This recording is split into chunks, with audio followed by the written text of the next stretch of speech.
Hello friends, welcome to GK world YouTube channel. आज हम आपके लिए लेके आए हैं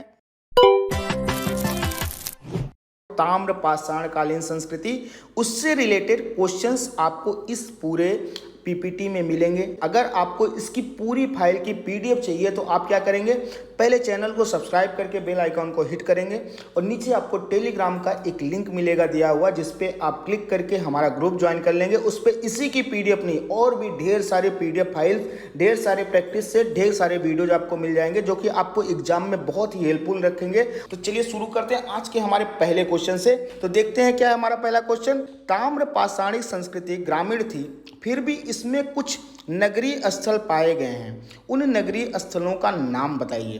तो ऑप्शंस आपके पास हैं कालीबंगा, हड़प्पा, दैमाबाद व इनाम गांव या आहर। तो इसकी सही आंसर क्या होगा? इसका सही आंसर होगा दैमाबाद व इनाम गांव। अगर आपने वीडियो देखा होगा पुराना वाला हमारा थियरी वाला, तो आपको तुरंत इसका आंसर मिल जाएगा।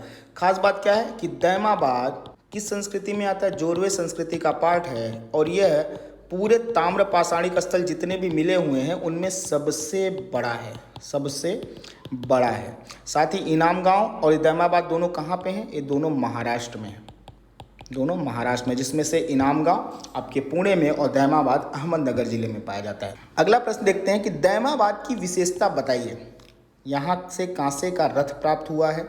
यहाँ से सबसे बड़ी ताम्र पाषाणिक बस्ती लगभग जो 20 हेक्टेयर की है, क्या वो पास प्राप्त हुई है? तो इसका सही उत्तर आपको इन चारों ऑप्शन में से जो करना है कि एक सही है, दो सही है, दोनों सही है या इनमें से कोई नहीं। तो इसका सही उत्तर क्या होगा? इसका सही उत्तर होगा दोनों सही है, बिल्कुल दोनों सही है। दैमाबाद की खास बात क्या है कि दैमाबाद आपको ले जाता है कहाँ पे? सिंधु घाटी सभ्यता से आपको कनेक्ट कराता है, सिंधु सभ्यता से कनेक्ट कराता है। और सिंधु सभ्यता हमें मालूम है कौन सी? कांस्य युगीन सभ्यता थी, इसलिए यहाँ से कांसे का रथ भी प्राप्त होता है। यहाँ से सबसे बड़ी ताम्र पाषाणिक बस्ती भी प्राप्त हुई है, जो कि लगभग 20 हेक्टेयर की है, जैसा कि अभी आपको मैंने पिछली स्लाइड में ही बताया है। तो चलिए आगे बढ़ते हैं। इनाम गांव की निम्न में से विशेषता है। क्या विशेषता है? यहाँ से बड़ी बस्ती जो कि किलेबंद थी, यहाँ घरों के प्रकार व बनावट अलग अलग थी, अतः वर्ग विभाजन के स्पष्ट साक्ष्य प्राप्त हुए थे। जैसा कि आप पिछला स्लाइड देखेंगे आपको पता चल जाएगा, मैंने इसको पढ़ाया हुआ है। कैसे? एक सही है, दो सही है, दोनों सही है या इनमें से कोई नहीं। तो आप फटाक से बताइए कि इसका आंसर क्या होगा। तो इसका आंसर क्या है? तो इसका आंसर होगा कि दोनों सही हैं। जैसा कि इनाम गांव में बताया था कि इनाम गांव में हुआ क्या खास बात, क्यों ऐसा कहा जा रहा है कि यहाँ पे घरों की सजावट अलग अलग, वर्ग विभाजन मिल रहा है? क्योंकि इनाम गांव में, जैसा कि आप वीडियो जाके देखेंगे तो आपको पता चल जाएगा कि यहाँ पे बस्ती के बीच में 5 कमरों का एक बड़ा मकान प्राप्त हुआ है।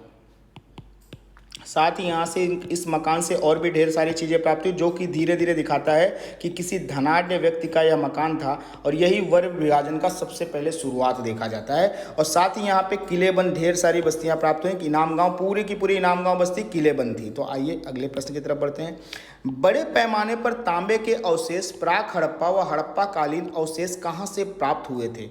बालाथल से, लोथल से, आहर से या गणेश्वर से? तो इसका सही उत्तर क्या होगा? इसका सही उत्तर होगा गणेश्वर। हम देखते हैं कि प्राक हड़प्पा यानी कि हड़प्पा की जब शुरुआत हो रही थी प्रारंभिक समय में और हड़प्पा कालीन समय में यानी कि चलते हुए हड़प्पा, दोनों से यहाँ से गणेश्वर से बहुत ही बड़े तांबे के अवशेष प्राप्त हुए हैं बड़े पैमाने पर। एक तरह से समझ लीजिए कि यहाँ पे एक तरह के कारखाना था, एक तरह समझ लीजिए जहाँ पे बहुत सारे तांबे के कार्य किए जाते थे, तो यहाँ से इसीलिए तांबे के ढेर सारे अवशेष प्राप्त हुए। चलिए अगले प्रश्न की तरफ बढ़ते हैं। पश्चिम मध्य प्रदेश में नर्मदा नदी के तट पर किस ताम्र पाषाण संस्कृति का विकास हुआ था? मालवा संस्कृति 1700 से 1200 ईसा पूर्व, कायथा संस्कृति 2000 से 1800 ईसा पूर्व या दोनों सही या इनमें से कोई नहीं। तो इसका सही उत्तर क्या होगा?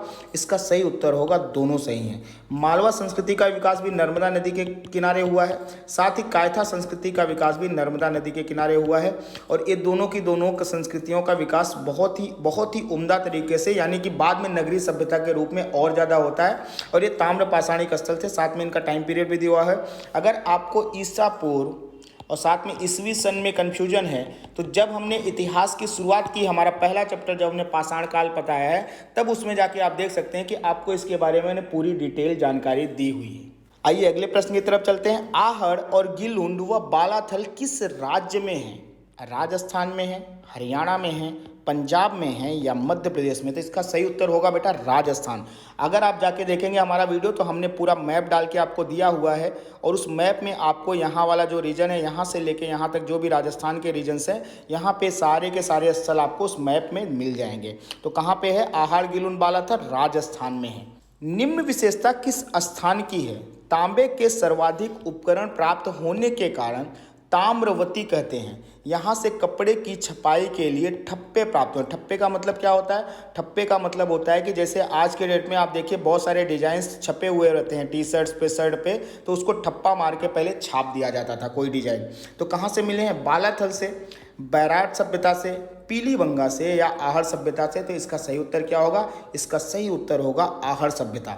खास बात क्या है कि इसका पुराना नाम ताम्रवती था और यहाँ से ठप्पे यानी कपड़े पे छपाई के साक्ष्य मिले, जो कि एक उन्नत व्यवस्था को प्रदर्शित करते हैं, एक उन्नत व्यवस्था को प्रदर्शित करते हैं। तो चलिए अगले स्लाइड की तरफ चलते हैं। ताम्र पाषाण संस्कृतियों के बारे में सत्य कथन बताइए। यह ग्रामीण सभ्यता थी। घर बनाने के लिए लकड़ियाँ, घास फूस, लकड़ी के खंभों का प्रयोग करते थे। इनाम गांव में मातृ देवी की मूर्ति निकली है। मालवा में वृषभ पूजा के साक्ष्य मिले हैं। या सभी सही हैं। तो इसका उत्तर क्या होगा? इसका उत्तर बिल्कुल जो आप सोच रहे हैं वही होगा, सभी सही हैं। वृषभ का मतलब क्या होता है? आपका जो बैल होता है उसी को वृषभ कहते हैं। मातृ देवी से क्या संबंध है? मातृ देवी का मतलब होता है कि आज जैसे आप देवी माता की पूजा करते हैं, उनकी मूर्तियां प्राप्त हुई हैं अलग अलग, देवी के रूप में ना सही लेकिन माताओं के रूप में। तो हम मानते हैं कि प्रारंभिक रूप है उन देवियों का जो आज भी प्रचलन में है, जिनकी हम पूजा करते हैं। बाकी यहाँ पे लकड़ियों, घास फूस के भी स्तंभों के प्रयोग होते थे। साथ ही हमें बहुत सारे जगहों पे किलेबंद बस्तियां भी मिले, जैसे उसमें खास कहाँ पे हैं? दैमाबाद और इनाम गांव से भी बहुत सारे किलेबंद बस्तियां भी प्राप्त हुई हैं। और अभी ये ग्रामीण सभ्यता थी, क्योंकि अभी कुछ ही स्थल में हम देखते हैं कि थोड़ा प्रारंभिक विकास होकर शहरीकरण की तरफ इसका विकास हो रहा है। ठीक है, तो अभी भी ये ग्रामीण सभ्यता की तरफ थे, यानी कि चारों के चारों ऑप्शन बिल्कुल 100% सही है। नौदा टोली में कई प्रकार के अनाजों का ढेर मिला है। यह ताम्र पाषाण सभ्यता में सबसे बड़ा ग्रामीण स्थल है। यह किस राज्य में स्थित है? राजस्थान में, मध्य प्रदेश में, हरियाणा में या उत्तर प्रदेश में? तो इसका सही उत्तर क्या होगा? इसका सही उत्तर होगा मध्य प्रदेश। नौदा टोली कई प्रकार के अनाजों का ढेर मिला, साथ में यहाँ पे सबसे बड़ा ग्रामीण स्थल भी है पाषाण सभ्यता का। ठीक है, और यहीं से हम देखते हैं कि विकास का क्रम काफ़ी है, क्योंकि नव पाषाण काल में भी हम इसमें देखते हैं कि यहाँ काफ़ी विकास हुआ था। और नव पाषाण काल का चैप्टर आपको किस में मिलेगा? नव पाषाण काल का चैप्टर आपका पहला चैप्टर है, जिसका क्वेश्चन आंसर के साथ आपको थ्योरी का वीडियो मिलेगा और ये पाषाण काल के अंदर मिलेगा और ये बहुत ही इंपॉर्टेंट है। साथ में इसको हम देखते हैं कि ताम्र पाषाण सभ्यता से भी इसका कनेक्शन है। कहाँ पे है? मध्य प्रदेश के, मध्य प्रदेश में है नौदा टोली। ठीक है, तो अगले प्रश्न की तरफ बढ़ते हैं। ताम्र पाषाण संस्कृतियों में महाराष्ट्र में स्थित स्थल बताइए। जोरवे, दैमाबाद, नेवासा, प्रकाश, इनाम गांव, चंदौली, सोनगांव, नासिक या सभी सही हैं? तो एकदम बिल्कुल जो आप सोच रहे हैं वही आंसर है, इसके सभी सही हुए हैं। ठीक है, आपके महाराष्ट्र में जैसे कि आप पिछले वीडियो में जाएंगे तो आपको पूरे मैप में दिख जाएगा कि यहाँ महाराष्ट्र में सारी की सारी बस्तियाँ आपको यहाँ वाले रीजन में मिल जाएंगी जब भी आप जाएंगे इसको देखने के लिए। तो कहाँ कौन कौन सी हैं? जोरवे, दैमाबाद, नेवासा, प्रकाश, इनाम गाँव, चंदौली, सोनगांव और नासिक के सारी की सारी बस्तियाँ महाराष्ट्र में मिलेंगी। और सारी बस्तियाँ क्या हैं? ताम्र पाषाणी संस्कृति को बिलोंग करती हैं। मालवा, नागदा व नौदा टोली किस संस्कृति से संबंधित हैं? कालीबंगन से, आहड़ से, मालवा संस्कृति से या मोहनजोदड़ो से? तो इसका सही उत्तर क्या होगा? मालवा संस्कृति। बिल्कुल, ये ताम्र पाषाणी संस्कृति थी और ये मालवा रीजन में होने के कारण सारी संस्कृतियों को मिला के हम क्या कह देते हैं कि मालवा संस्कृति है, मालवा, नागदा और नौदा टोली की। आइए अगले प्रश्न की तरफ बढ़ते हैं। मालवा संस्कृति की विशेषता है उत्कृष्ट कोट के मृद भांडों के साक्ष्य, चरखा व तकली के साक्ष्य, वृषभ पूजा के साक्ष्य या तीनों सही हैं? तो बिल्कुल इसका आंसर तीनों सही होगा, क्योंकि जैसे कि आपको मैंने वीडियो में बताया था कि सबसे पहले चरखा और तकली के साक्ष्य, सबसे प्राचीन साक्ष्य अगर कहीं प्राप्त हुए हैं तो कहाँ से प्राप्त हुए हैं? हमारे मालवा संस्कृति से, जो कि ताम्र पाषाणी का स्थल है। साथ ही यहाँ पे उच्च कोट के मृदभांड का मतलब जो डेली उपयोग में लाए जाने वाले, ठीक है, सामान होते हैं उनको मृदभांड करते हैं, और जो कि मिट्टी के बने होते हैं, मिट्टी के बने होते हैं। साथ में इसमें क्या है? कुछ तांबे के भी हमें बर्तन प्राप्त हुए हैं।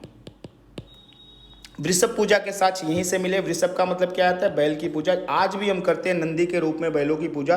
तो आप देखिए कि आपका वहाँ से आज तक कंटिन्यूटी बने हुए चले आया है। आपने सिर्फ अपने आप को अपडेट किया है, चेंज बिल्कुल नहीं किया है। तो चलिए अगले स्लाइड की तरफ चलते हैं। ऐरण सागर जिला, त्रिपुरी, जबलपुर, उज्जैनी, उज्जैन आदि स्थल किस संस्कृति से संबंधित हैं? कायथा संस्कृति से, आहर संस्कृति से, कालीबंगा से, या इनमें से कोई नहीं। तो सही उत्तर क्या होगा? सही उत्तर होगा कायथा संस्कृति। और ये सब के सब कहाँ हैं? आपके मध्य प्रदेश के जिले हैं। और ये कहाँ से बिलोंग करते हैं? कायथा संस्कृति, जो कि एक ताम्र पाषाणिक स्थल है, वहाँ से बिलोंग करते हैं। ताम्र पाषाणिक स्थल है, वहाँ से बिलोंग करते हैं। तो आज का हमारा इस चैप्टर का प्रश्न यहीं पे समाप्त होते हैं। तो आपको जैसा कि मैंने बताया था कि आप मुझे कमेंट सेक्शन में बताइए कि इसमें से कितने क्वेश्चन आपके सही हुए। अगर आपने एक भी क्वेश्चन सही नहीं कर पाए तो आप जाके हमारा वीडियो देखिए, और वीडियो देखने के बाद फिर से एक बार इस क्वेश्चन को सॉल्व करिए। और इसको सॉल्व करने के लिए आपको फिर से, अगर वीडियो नहीं देखना तो आप हमारी PDF फाइल भी डाउनलोड कर सकते हो। कैसे मिलेगी आपको जैसा कि मैंने पहले बताया था कि आप हमारा यूट्यूब चैनल तुरंत सब्सक्राइब करिए और बेल आइकॉन को हिट करिए। आपको नीचे टेलीग्राम का लिंक मिल जाएगा, उस ग्रुप को आप ज्वाइन कर लीजिए। इसमें फ्री ऑफ कॉस्ट ढेर सारी वीडियोज, ढेर सारे PDF आपको मिलते रहेंगे लगातार, और ढेर सारे जो ऑलरेडी हैं वो भी आप डाउनलोड करके चेक कर सकते हैं। तो चलिए आज आपसे यहीं पर विदा लेते हैं। फिर से आपको अगले चैप्टर में मुलाकात होगी, जिसमें आपको थ्योरी और क्वेश्चंस के अलग अलग वीडियो पढ़ाएंगे। आज के लिए आप सभी का बहुत बहुत धन्यवाद।